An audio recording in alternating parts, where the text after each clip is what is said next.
Yesterday we have discussed about PSOC course objectives and outcomes. So there are the five objectives and five outcomes we have discussed. In that, course is nothing but subject name. So it is a PSOC. And now coming to the syllabus. Unit 1, 2, 3, 4, 5. So total 5 units were there. In this, the first unit is concerned with the load frequency control. So here, as we have discussed earlier, the frequency control, that is nothing but maintaining the frequency as a constant, at load side. So that we have to maintain. In order to maintain the load frequency as a constant, or to control the frequency, we need these topics. So the first one is the basics of speed governing mechanism. So in this speed governing mechanism, it is related to the turbine, and turbine is coupled to the generator, so that output of the generator will be controlled. By controlling the speed governing mechanism, you can control the output of the generator. So in order to control output of the generator, so you should have the modeling.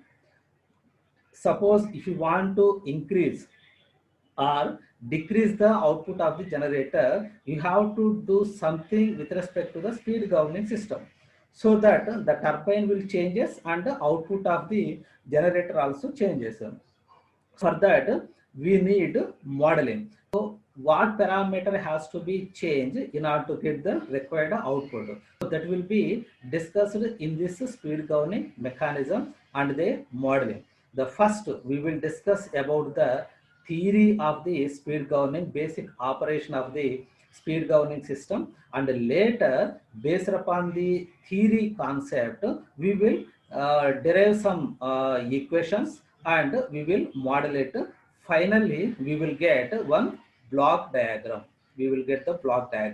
For the block diagram, we will have the input and we will have the output, and there will be some feedback system. And according to that, we can do a lot of exercise based upon this block diagram. So that is with respect to the basics of speed governing mechanism and modeling. So almost we can say, so this is the heart of the entire power system. In order to match the requirement of the load, so we have to do some exercise with respect to the speed governing system. We can increase the generation or you can decrease the generation, so that it will match with the load. So all this will be done with respect to the speed governing mechanism. And we will discuss about the speed load characteristics. So if the load on the system increases, then how the speed will vary. So we will draw the characteristics between this load and speed, and load sharing between the two synchronous machines. So there may be a large machines which has to share the load, but simply we will consider two synchronous machines which are operating in parallel. If we consider the certain load, that load has to be shared among the synchronous machines in such a way that the cost will be minimized. The cost of the generation from a particular machine should be minimum, so that we can say that those two machines are operating in parallel. So suppose if we have the 10 megawatt, so how these 10 megawatts can be shared among the available two synchronous machines, so that the cost of the generation will be minimum. So these 10 megawatts can be shared, depends upon the rating of the synchronous machines, whether it may be equal 5 megawatt or it may be 3-7 megawatt. Like that, there are the different combinations.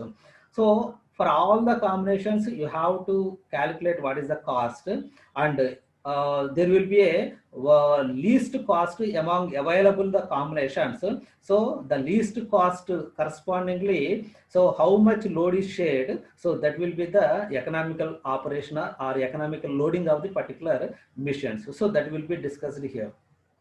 And the next one is the important one is the control area concept. So in this control area concept, simply we will have the one particular area, whatever it may be. In this area, we may have the generators like this. These are connected, and let us consider two generators are there, and we will have the load like this, and these will be connected like this. These two will be connected like this, and also these two plants are also interlinked. So this is the generator 1 and this is the generator 2, and it is the load, and these are also called as a coherent group. So the coherent group is nothing but the power angles adjustment will be the same in two synchronous machines. So we will discuss it in detailed later. So the control area is nothing but the load will be there, and the two generators will be connected like this, and these two are supplying the required load. So this is the case here. And another one is the load frequency control of single area system.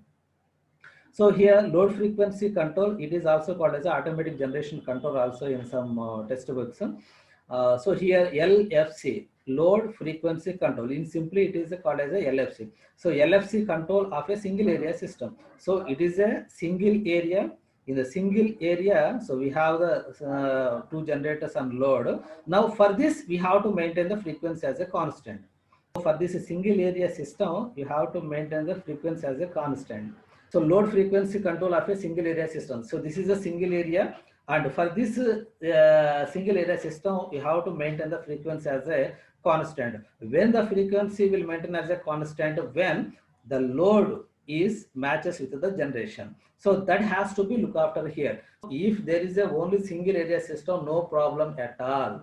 So because there is a bounded area, and there are the generators and load, so no problem at all. So the problem occurs when if there is any other area and these two are interlinked. If these two are interlinked, then the problem occurs. Or otherwise, if it is a single area system, no problem at all. So it is a maintenance of frequency as a constant is very easy. Now for this single area system, what we have to do? So we have to do the static and dynamic analysis of uncontrolled and controlled cases. So as you know, this static condition is nothing but that is also called as a steady state condition. Steady state condition. So what is meant by steady state condition?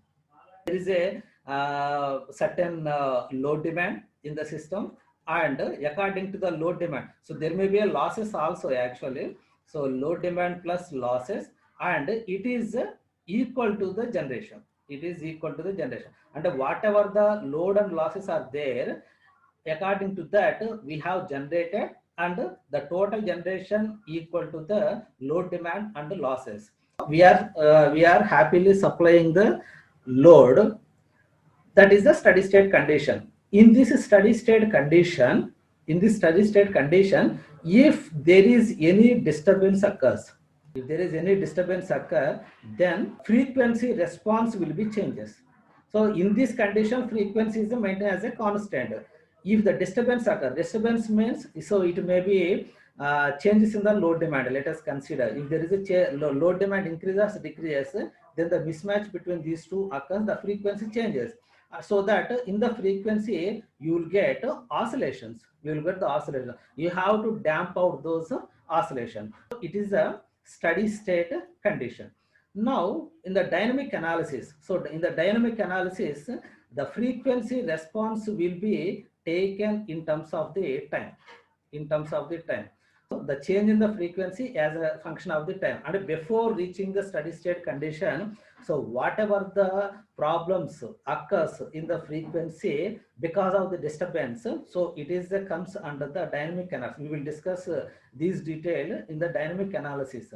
So static and dynamic analysis. So after reaching the steady state condition, what is the frequency response, whether it is a constant or oscillating, and in the dynamic analysis, before reaching the steady state, the frequency will be changes with respect to the time. So what is the response? Now these are the different conditions, but in the static itself, you have to discuss about the uncontrolled and controlled case.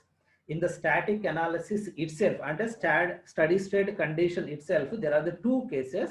These two cases are uncontrolled and controlled case. Here, uncontrolled and controlled case are defined with respect to the load. So the change in the load demand, and change in the speed changer settings of the speed governor. So this position is with respect to the speed governor. So that is the generation side, and delta PD, it is with respect to the load side. So here how these uncontrolled and controlled cases are defined. If delta PC is changes, if the delta PC is a changes, then it is called as a controlled case. So because the speed changer positions can be controlled by ourselves, that's why it is called as a controlled case. So whereas delta PD, it is a uncontrolled case. The changes in the load demand is uncontrolled. So the load may be suddenly increased or decreased. The customers, we don't know who can switch off the load and switch on the load, we don't know. So that's why these are uncontrolled cases. These are not in our hands. So that's why if the delta PD changes, then it is called as a uncontrolled case. If the delta PC changes, then it is called as a controlled case.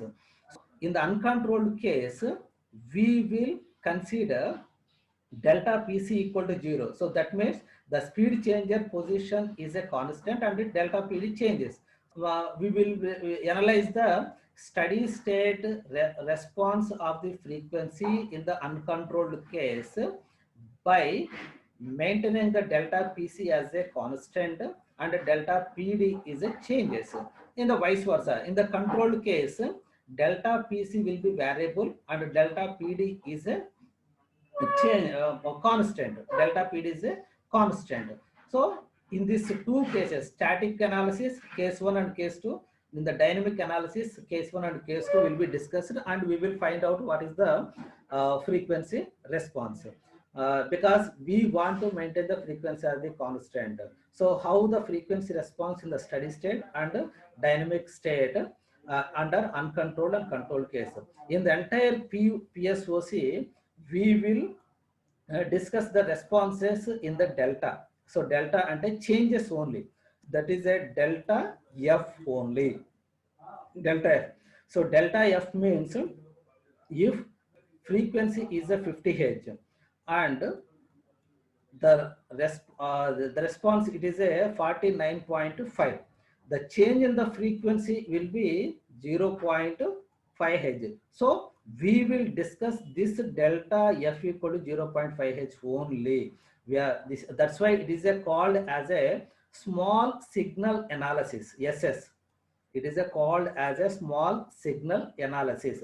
Small signal ante that is a changes in this frequency or changes in the particular whatever it may, whether it may frequency or voltage. So if it is a voltage, it is a delta V, or if it is a frequency, delta F.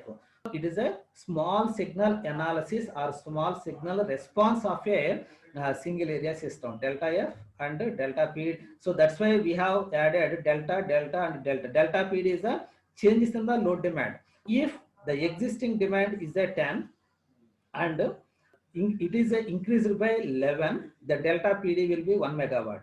So if the existing demand is a 10 and it is a 9 megawatt, the change will be 1 megawatt. So whether it is a plus or minus, we will discuss it later, but we will consider these changes, delta only.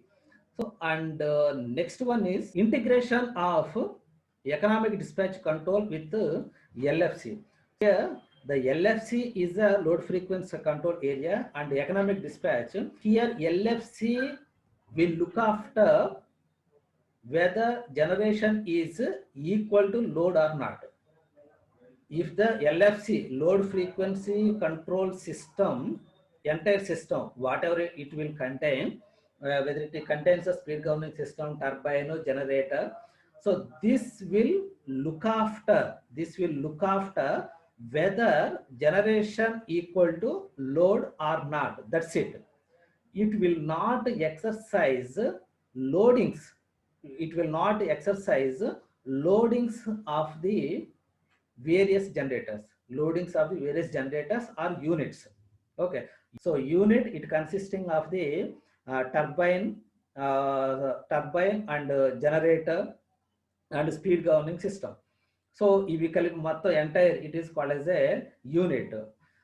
It will not concentrating on the relative loadings of the various generators. And each unit how much it is generating, it will not bother about that. But that's why you have to integrate the economic dispatch. You have to integrate the economic dispatch controller. So what this economic dispatch controller will do, what this economic dispatch will do, LFC will look after the frequency. This economic dispatch controller will look after the loadings of various generators. So whether each generator dispatching economically or not. So these two are very important: load frequency control and economic dispatch. That's why these two are integrated. So that's why it is called as a integration of economic dispatch control with LFC. ED and LFC under the same circuit. LFC only frequency, economic dispatch will look after the loading of various generators, whether it is economical or not. So that is here. And another one is the two area system. So here, as I said, it is a single area case. In the two area system like this, there is a one area and there is a another area, and these two areas are interlinked by the tie line. The power may be exchanged between these two areas. Power may be exchanged between the two areas. It depends upon their requirements. Actually, this is a one area and consisting of the generators and loads, and it is also another area consisting of the generators and load. It is a supplying their own load and it is also supplying their own load. If there is any deficit in this area, and that power will be supplied by the two, whatever the deficit of the power will be supplied by the area 2, and if there is any deficit in this area, it will be supplied by 1, so that the load requirement will be reached and frequency will be maintained. But here you have to maintain the tie line power and tie line frequency also. You have to maintain the tie line frequency are also constant. So that is another issue, and we will have the derivation, long derivation to derive the expression for tie line power and tie line frequency. We will see it later, and it is also very much important. And later, not in our syllabus, so there is a multi-area system also there. Multi-area system, it is a more than the two areas. Simply, he has given first single area system for the easy understanding purpose, single area system, and later it is extended to the two area system. And after that, in the MTech, you will have the analysis of multi areas interconnected systems. So that is related to the areas, and we will do the two area system and modeling and static analysis of uncontrolled cases in the similar way of static analysis of single area system under uncontrolled. So here also we will do the static analysis of uncontrolled case in the two area system. Only we have uncontrolled case. So in the uncontrolled case, delta PD changes, delta PC is a constant. Delta PD and the uncontrolled case which we cannot control, that is called uncontrolled. What we cannot control? The load. The customer, we don't know when he will switch on and switch off the load, or suddenly one feeder may cut out because of the some problem. Under that condition, the load demand will be changes. That is called as an uncontrolled case. So you have to find out what is the delta PT and delta F under the uncontrolled case, and tie line with frequency bias and control of two area system, static variable model. In the two area system, we will have the static analysis, and we will derive the what is the tie line power and frequency, and how we can control the two area system, delta p tie 1 and delta p tie 2 and delta f tie 1 and delta f tie 2, and tie means that is the tie line power. and it is a static variable model. So it is a we will consider the variables and changes in the power, that is a delta PD1 and delta PD2 as a input variables, and there are the delta PC1 and delta PC1 as a variables, and we will derive the static variable model also for the optimal control of the two area system. And this is all regarding the load frequency control. And the next one is the unit 2. So it is a frequency control and it is a voltage control. So it is a reactive power and voltage control. As I said earlier, the frequency is concerned with the real power P, and the voltage control, it is a concern with the reactive power, it is a Q. If the reactive power demand is equal to the reactive power generation, then voltage will be the constant. If there is any mismatch between those, then the voltage will be deviated. If the reactive power generation is a more, then the demand is less, then the voltage will be riser. So simply we can discuss about the Ferranti effect. In the Ferranti effect, as you know, under the no load conditions, receiving end voltage will be greater than the sending end voltage. So it is also one condition. If the load is more and generation is less, then the voltage will be reduced. So always you have to supply the reactive power as a requirement of the load, so that we can maintain the voltage at that particular point as a constant, which is a very much necessary for the load which we have connected at that point. That's why reactive power is very necessary, and you have to supply basics of reactive power control. So in this we will discuss about the what is the reactive power and on which expression this reactive power will be controlled. So in order to whatever it may be, if you want to control something, on which parameters it is a depends upon, that has to be calculated first. For